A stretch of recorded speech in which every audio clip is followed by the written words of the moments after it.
My About page has had almost a 40% conversion rate, and I attribute a lot of that to having a professional looking video like this.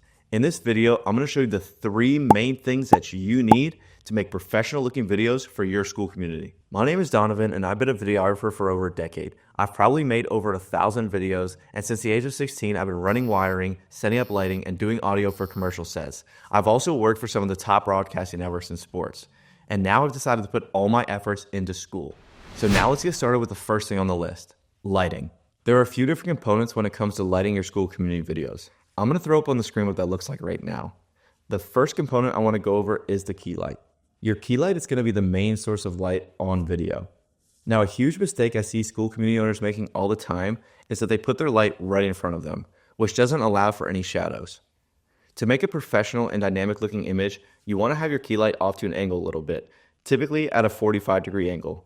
That way it allows to create shadows on your face like you can see right here. As you can see on this side of my face, there's a little bit more shadows.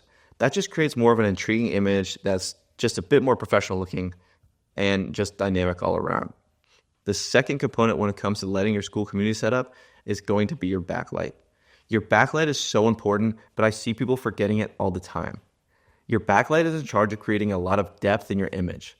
It is what's going to separate you from the background. As you can see here, there's a ring of light around myself. That removes me from the background and makes sure that I don't blend in. If you're blending into the background, it just is not, it's not a professional looking image, and you're lacking depth to your image as well. And having depth creates a lot more of an intriguing image. People enjoy watching more. And the third component when it comes to lighting your Skool community videos is going to be your fill light or your room light. Now, typically your fill light is going to be on the opposite side of your key light. This is just to soften up the shadows a bit. So the light on the fill side needs to be a lot softer and a lot dimmer. Now, another thing you can do is have a room light on. So if you don't have, the resources available to have a fill light, you can just turn your room light on to just lessen the shadows just a little bit that's coming from your key light. Now, in the situation I'm in right now, I wanted harsher shadows for this video. So for me currently, I only have a key light and my backlight right now. However, I have my computer here, so there might be a little bit of light coming from that, filling in those shadows a bit. The second main thing that you need for your Skool community videos is going to be background elements. More specifically, background elements that enhance your brand identity and tell a story. So for me, I wanted a more laid back, chill environment that's clean and professional. So that's why I decided to have a plant and just a soundboard. But for instance, maybe you're a fitness instructor and you want to show that you've been around in the game for a long time. So maybe you can have awards in the background or accomplishments in the background. Stuff that tells your story for you. So when people go to your About page and see your video, you're giving them more proof. You're showing your credentials.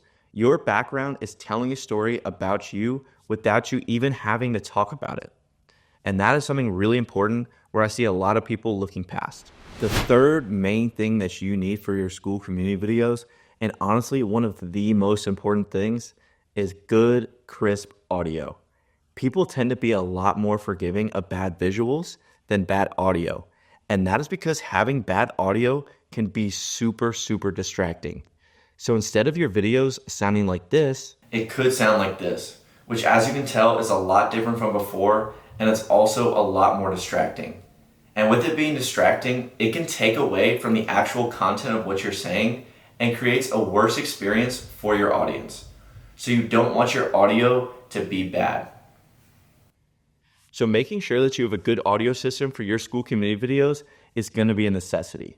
And if you want to learn what I use for my videos or just learn more about creating professional looking videos for your Skool community, I have a free community linked down below where I go in depth on all of these topics. So click the link and start making professional looking Skool community videos.